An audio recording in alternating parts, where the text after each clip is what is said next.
Hello, everyone. I'm Jim Garrison. I'd like to welcome you to this session of Humanity Rising as we want to contemplate what is going on in the Middle East, and in particular, in this session, we want to explore this extraordinary relationship and mutual support between Israel and the United States that has enmeshed the United States in Israel's attempted genocide against the Palestinian people that we see unfolding day by day.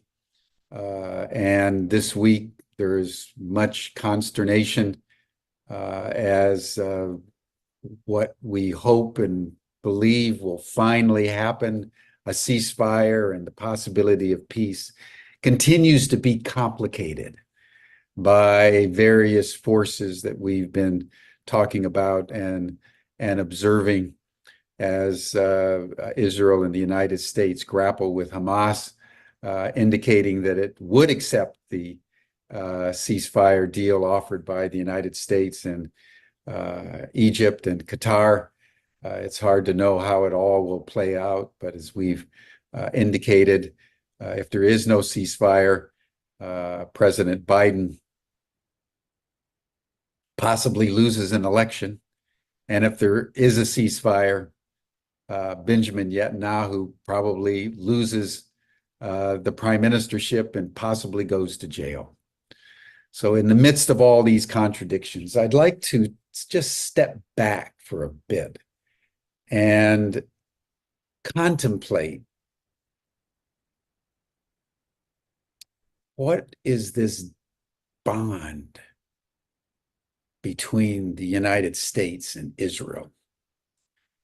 Oftentimes, we talk about the Israel lobby and they're manipulating things in Washington to secure unqualified, unconditional support of Israel, as they call it.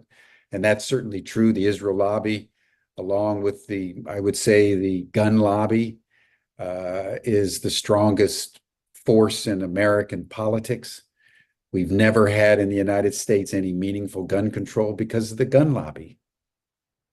80% of the American people want rational gun laws.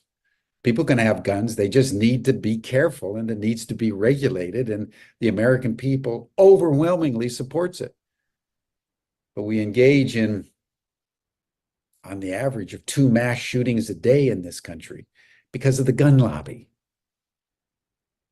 Similarly with Israel, the United States government, since Jimmy Carter, has been wanting to get a 2-state solution, but the Israelis are opposed to it. So it doesn't happen because of the Israel lobby that is so powerful that it is a force to be reckoned with. And if you go against Israel in any meaningful way as a politician, your days are numbered. And that's just what's true about American politics. President Biden, while he was a senator, was the largest recipient of AIPAC money, pro-Israel money. And he's dedicated, therefore, because of his pocketbook, to do whatever it is that the Israel lobby tells him he should do. And that's true for virtually every politician on Capitol Hill, Republican and Democrat alike. Doesn't matter whether it's Joe Biden or Donald Trump. Everyone kowtows to the Israel lobby, with the exception of Ilhan Omar, others Palestinian-oriented, and the Israel lobby is trying to take them out in the November election coming up. But it goes deeper than that. And that's what I'd like to explore today. And I want to start not with Israel. I want to tell a story about the United States, specifically in relationship to its indigenous peoples. Because when Theodore Herzl wrote his great Zionist manifesto, believe it was in 1895. He basically came up with the proposition that the Jews were a people without a land, and they should go to Palestine, which was a land without a people. It made perfect sense to the European Jews that they could go to Palestine and there were no real people there because there were very few Jews, and those were the only people that were actually people. Similarly, with the United States. In the last book he wrote, Francis Bacon, the great, father of modern science in many ways, wrote a book that was left unfinished on his desk called The New Atlantis. And in it, he talked about that this new world of North America was going to be like a new Atlantis. It was a land without a people. And the Europeans, the inheritors of the Abrahamic tradition, the Jewish, Christian, European, manifest destiny was to go to North America and create the new world. So even as Zionism was created with this mystique of a people without a land and a land without a people, so too the United States was created as the new Jerusalem, the new Athens, the new Atlantis. And the Europeans came over on the Mayflower, and they came over, the French and the Spanish and the Portuguese and the English, and they saw this magnificent continent that originally, as you know, they thought was India. Their geography was so skewed. But they soon realized was this vast continent of extraordinary richness and bounty of soil and wildlife and possibilities.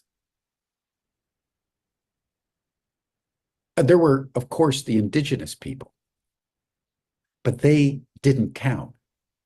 They weren't people. You may know that Jesuit theologians argued amongst themselves for, I think it was upwards of a century. After Cortez came over in about 1518 to 1520s, Pizarro down in the Andes with the Inca, they argued among themselves whether these indigenous people were human or not, and whether they had souls. The British, when they went to Australia, New Zealand, and found the Aboriginals, they never considered them human. And in fact, the British wiped out by deliberate policy all the indigenous in the major islands off of Australia, because they said these people, they don't use fire. They live in the outdoors. They're animals. Let's just kill them off. And they did it with the active participation of the church.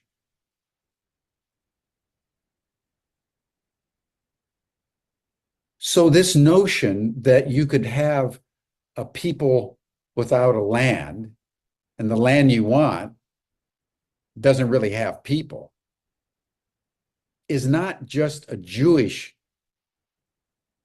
orientation to Palestine. That's common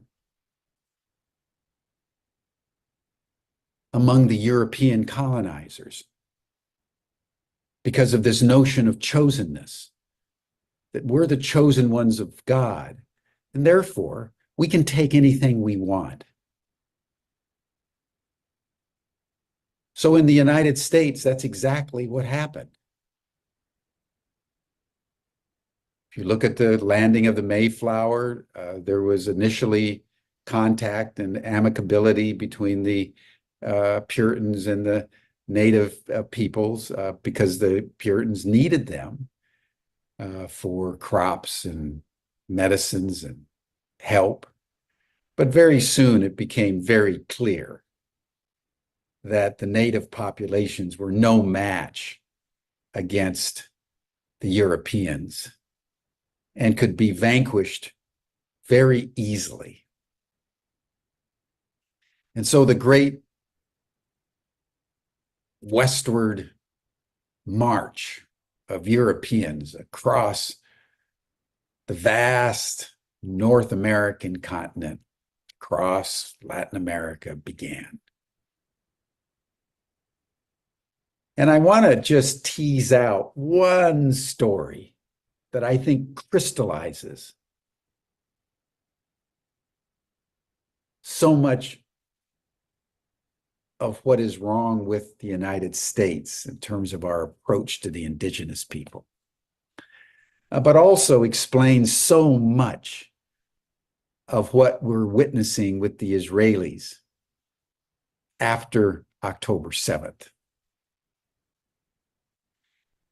I'd like to tell you the story of the Battle of the Little Bighorn that happened in June of 1876 in the Dakotas, a battle between the Lakota Sioux, the Northern Cheyenne, the Arapaho tribes, who had been fighting in the Sioux Wars, as they were called, that began in 1854. So they'd been at war as the settlers had encroached on their land for about 20-something years.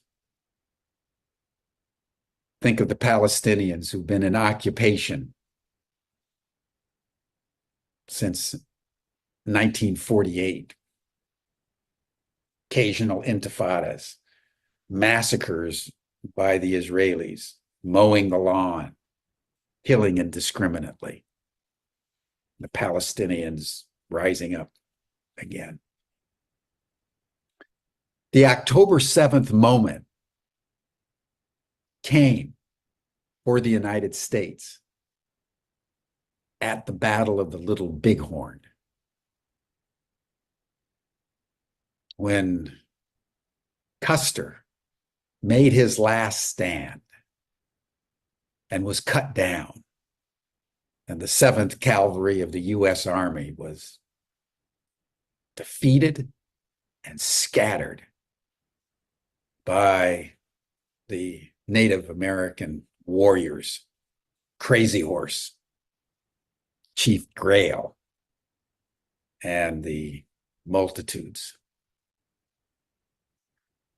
That event sent shockwaves throughout what was then the United States, which was the 13 colonies encroaching westward. Ohio had been assimilated, various southern states, and so forth and so on. So the United States was moving, but most of the North America was still the plains and uncharted and unmapped. Think of the expeditions of Lewis and Clark in the 1830s. It's remarkable that there's this vast territory, this land without a people, and we're here to conquer it and Christianize it. Well, when the Battle of Little Bighorn happened, the shockwaves were immediate. How could these natives defeat the 7th Cavalry? It wasn't possible. That Custer was killed. And like what we saw with the Israelis in the immediate aftermath of October 7th, in the aftermath of the Battle of the Little Bighorn that finished on June 26, 1876, boy, the United States mobilized into action and decided they were going to finish the Indians off, which is what they called them back then. They weren't Native Americans. They were just Indians. They weren't even people. They were subhuman, human animals, as the defense minister of Israel and the security minister called the Palestinians, Hamas.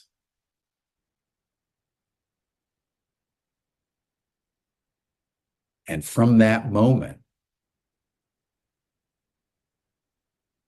successive presidents of the United States basically engaged in genocide. And they just began a series of massacres against the native peoples, which included killing off millions of buffalo.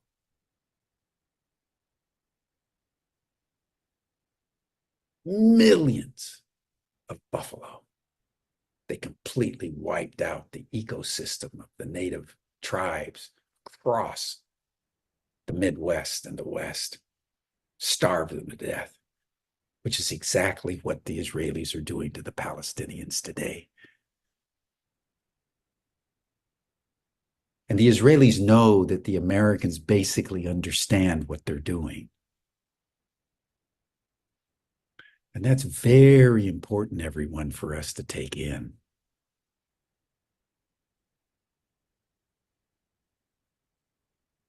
The US government, most of the Americans, they don't actually care.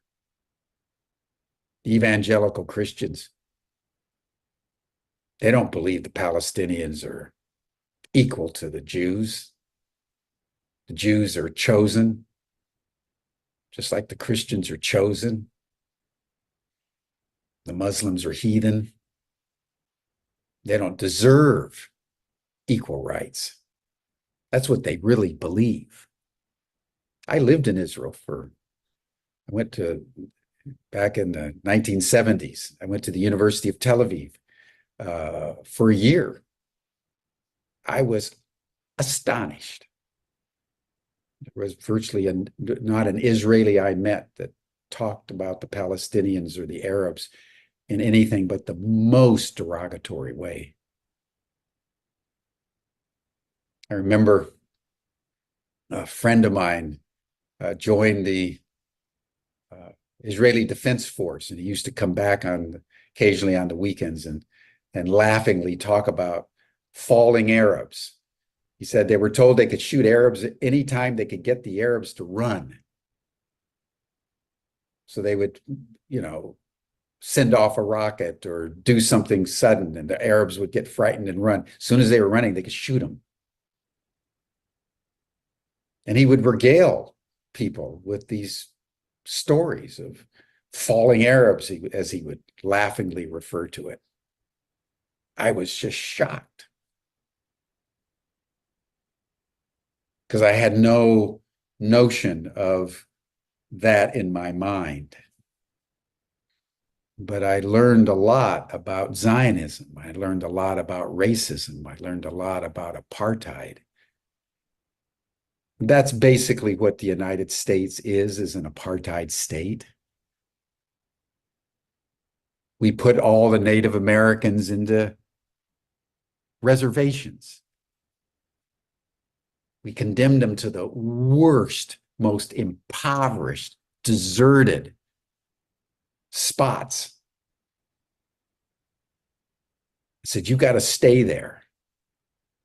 You can't leave. Came in and stole their children all across the United States, a practice that's still happening today, where social welfare comes in, takes the children, and puts them up for foster care. Millions of dollars are allocated every year to do that still.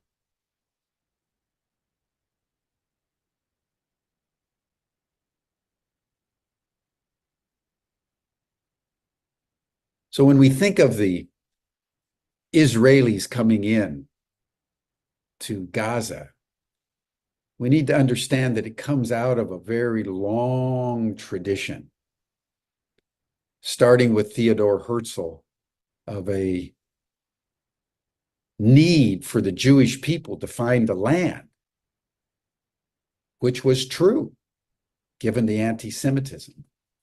But the manner in which they did it replicated one of the oldest patterns of certainly Western civilization, and that is what is called settler colonialism.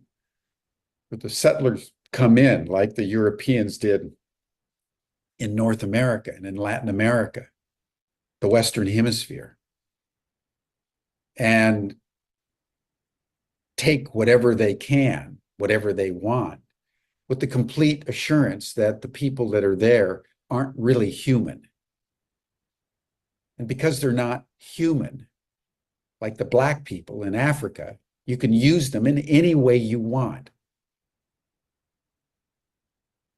Women within this worldview aren't quite fully human. The animals are just animals. You can do anything you want because they're just sort of robotic beings without feeling. Remember when Jane Goodall went to Cambridge, she was doing her PhD dissertation and she gave the animals names and they told her, you can't do that. They don't have no personalities. You can't even use anything other than it. Well, that mentality is what creates the genocide that we're seeing in Gaza and the genocide that we've seen over the last 100 years in the United States around the native populations. And the Black people in the ghettos and the segregation where you had enclosed spaces for the subhumans. And then there's the white people.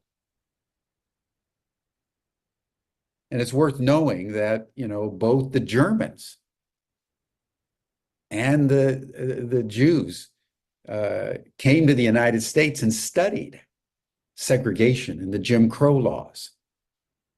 Because if you're going to separate races, there's some technology to do so. And the United States was the most advanced country 100 years ago in the segregation of races. And the rest of the world learned from the United States about how to do that. So what we have seen replicated in Israel and Palestine is a pre-existent model of settler colonialism. It was done by the British in Kenya. It was done by the French in Algeria. It was done by the British in India.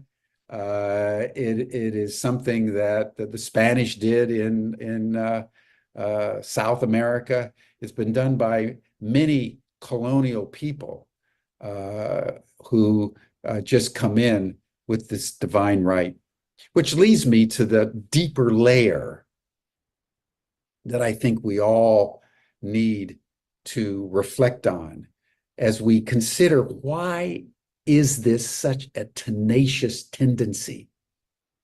And why is it coming out of the bowels of the house of Israel now? I've mentioned before that Netanyahu and his cabinet all think that they're Joshua. They refer to Joshua. They refer to this great leader that led Israel out of the desert of Sinai after Moses had liberated Israel from Egypt, and then they wandered around Sinai for 40 years, and then they went into Canaan. If you read the book of Joshua, it is the story of genocide, which Joshua ordered, which God ordained and approved, even going so far as to stopping the sun on one occasion, as Joshua was slaughtering the Amalekites, I think it was, and the Moabites and the Amorites, and he hadn't finished. So God kept the sun in the sky so he could finish slaughtering all the people. And that was hailed as a great victory for Israel and a great victory for their God.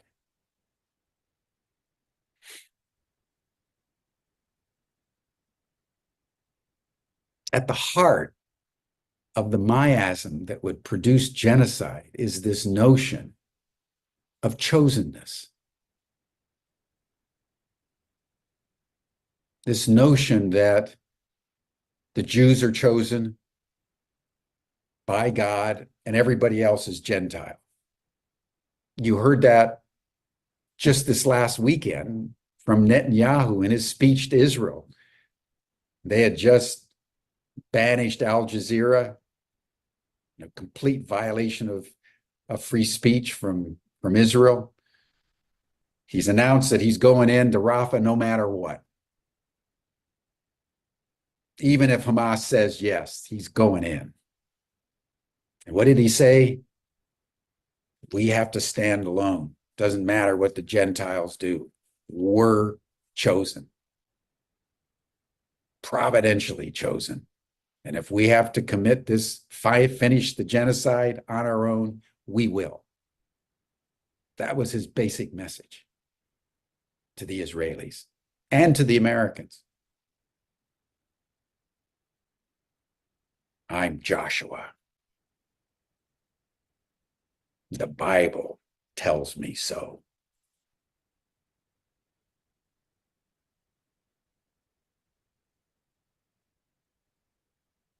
That notion of chosenness, which permeates not only Christianity, but Americans in particular. America has this notions which Canadians do not. For example, that we are chosen. We're God's gift to humanity. Our democracy is the light of the world. We are the greatest power on earth. You hear it spewed out all over Washington, where I am. You hear it all the time. We're the indispensable power, as Joe Biden puts it, quoting Madeleine Albright. We are providentially destined to rule the world. So if we want to go in and invade Iraq, or if we want to go in and invade Vietnam, or do whatever we want to do, we can do it because it's us. We don't have to abide by the laws of mere mortals because we're special. We're chosen.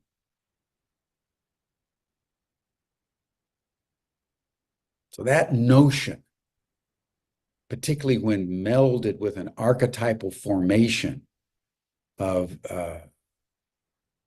genocide, as is encoded in the book of Joshua, is a lethal combination and gives rise to a mentality that is doing irreparable damage to Palestine, who are also people of the book, with their own sense as Muslims of being true believers.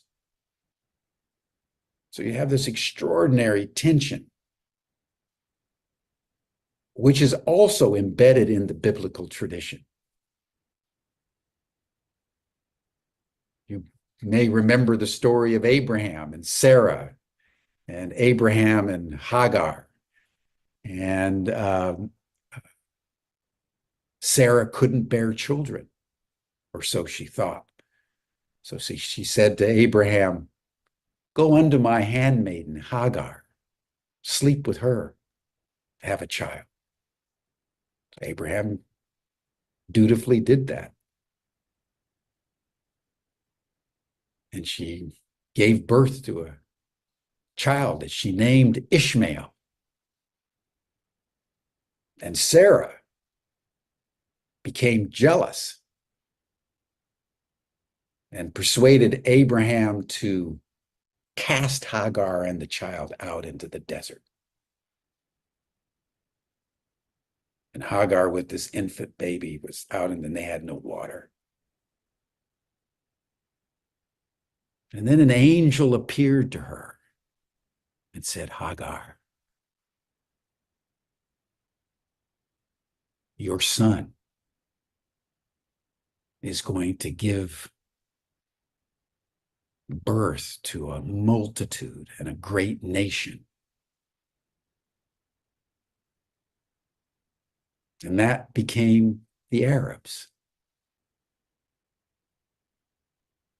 by tradition. Later, Abraham, after the prophecy of the 3 men that came to visit him, had a son by Sarah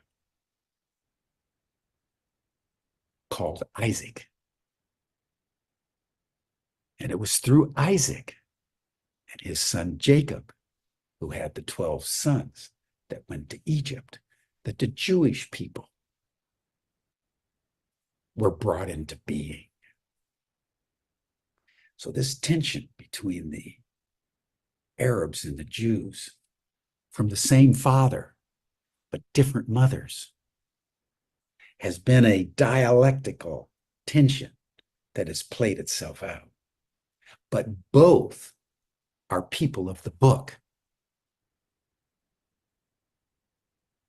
Both are sons of Abraham. Both worship the very same God. So for Jews to be massacring Palestinians at this moment with an intent to wipe them out is the fruition of a very deep mythological, mythopoetic stream deeply buried in the primordial past of the Semites. And that's one reason why I've called what's happening there a transhistorical event. It's coming from deep archetypal formations of history, geometric shapes of history.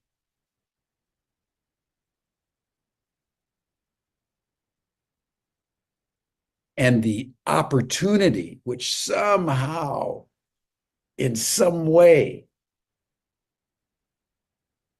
is connected with the larger destiny, is can the world at this moment, when we're living out our past, deja vu over and over and over again, can we create a new story? Can we somehow, knowing that this is what we're patterned to do, could there be a breakthrough in the American and Jewish psyche sufficient to lay down the weapons and come together as people of the book? Just imagine if the Gentile accomplice to Israel, Joseph Biden, would make a great speech, not only insisting on a ceasefire by cutting off all weapons to Israel, but also saying, even as the Jews, after they endured their Holocaust, the Palestinians having now endured theirs, they have a right to a state. It's the most simple, obvious thing in the world. I believe we're past a two-state solution. I think there should be one state. That all the land controlled by Israel and the West Bank and Gaza should be one state, and the Jews and the Palestinians should come together as a single Semitic family. There's about 7.5 million people on each side, so they're equal. The Italians and the Irish and the Chinese and the Japanese all get together, the Jews, the Arabs, everybody gets together here in the United States and almost every country in the world. Different ethnicities get together and you vote and you have parties and you do all this other stuff. Why can't Jews and Arabs do that? Why can't the sons and daughters of Ishmael and the sons and daughters of Isaac, both coming from Abraham,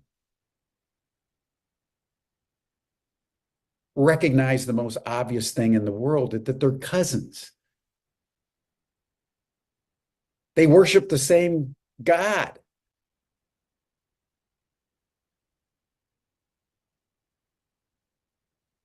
They have the same land. So the antidote to this genocide, in my view, is a single state. I don't think a separate state, given the decimation of the West Bank and Gaza, is probably physically possible. It may be if you force the Israelis to completely leave the West Bank and maybe go back to the original 1948 UN-mandated borders, or the Resolution 242 after the June 6th war. That may be possible, but the Israelis would have to give up massive amounts of land. I don't think they'll do that. So what you need to do, given the history and the deep archetypal forces at play, you need to do what Ken Wilber teaches. You need to transcend and include. You need to bring the oppositions together. You need to bring the polarities together by transcending it. And that's what a unitary state would do. It's possible. Jean Monnet envisioned a unitary state for Europe. It's called the EU. It could easily be done not only between Israel and Palestine, but between Israel and Jordan, Israel and Syria, Israel and Lebanon.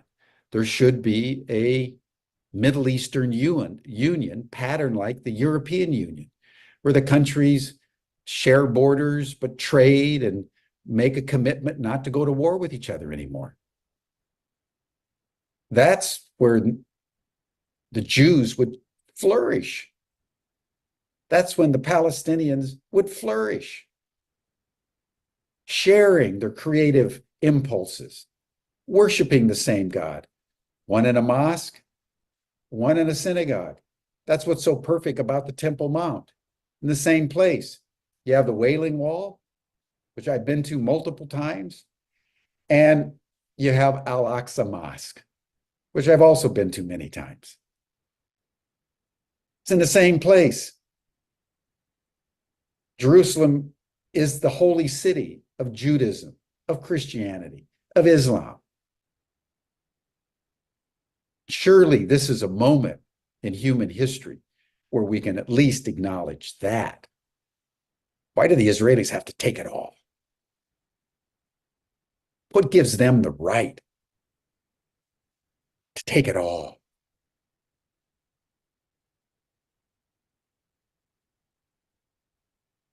Joshua, chosenness, Zionism tells them they must.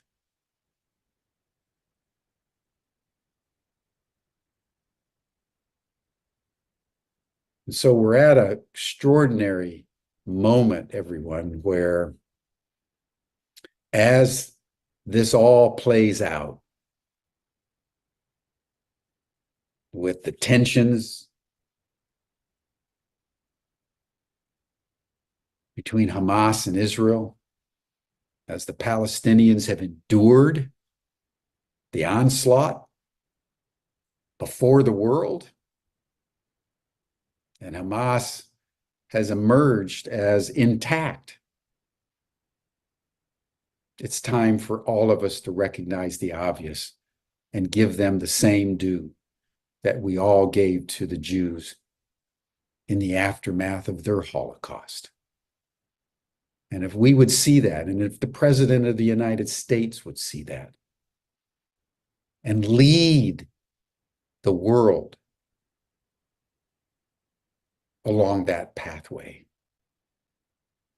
Not only would history be transformed, but we would have brought into history a new archetypal formation of unity, of peace, of diversity, of respect, of mutuality that could provide the foundation and the blueprint for solving almost any conflict on earth.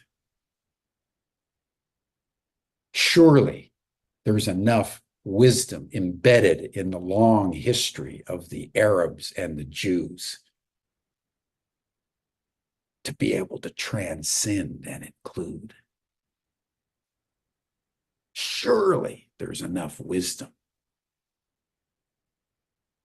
in the history of the United States and the history of Christianity, built on this notion of loving your enemy, doing good to those who despitefully use you, turning the other cheek, going the extra mile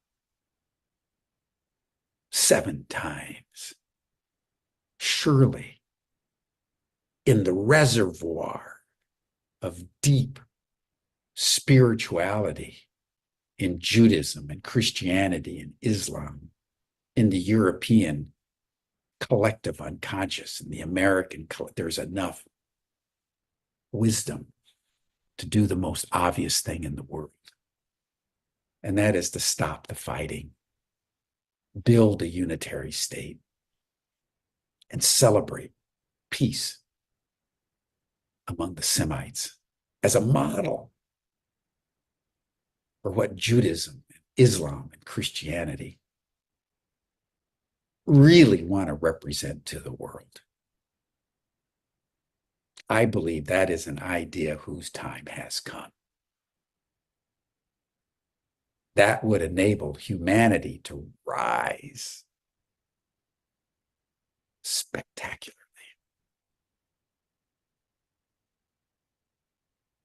So thank you, everyone. Thank you once again for allowing me some space to share some of the things that just burn in my heart as I convene these sessions and watch unfolding events and have these thoughts that I'm pondering 24/7, 365. I'm a recovering intellectual, I guess, and I love to think through some of the deeper implications out of our past and how they can be projected into the future. So I appreciate the opportunity to share with you just what's on my mind, in the hopes that in the spirit of truth pursued, never in the spirit of truth possessed, it might trigger something of interest to you and provoke some deeper thinking in our community, because that's what Humanity Rising seeks to do. It is only through community that we discern the truth. And it is only the discernment of truth that we build true community. And that's what empowers us to bind ourselves together through love as one. So thank you, everyone. I think that'll do it for us for today. That'll bring us to a close. You'll see the link in the chat box. The Stan is put in. You received the link to the after chat and your Zoom reminder. And then we'll see you all again tomorrow for a discussion with Roland McCarty, who's the director of research for the Heart Math Institute, is going to talk to us about the intuitions of the heart. More than anything else in the world today, we need the deep intuitions of the heart. So thank you, everyone. Bye for now.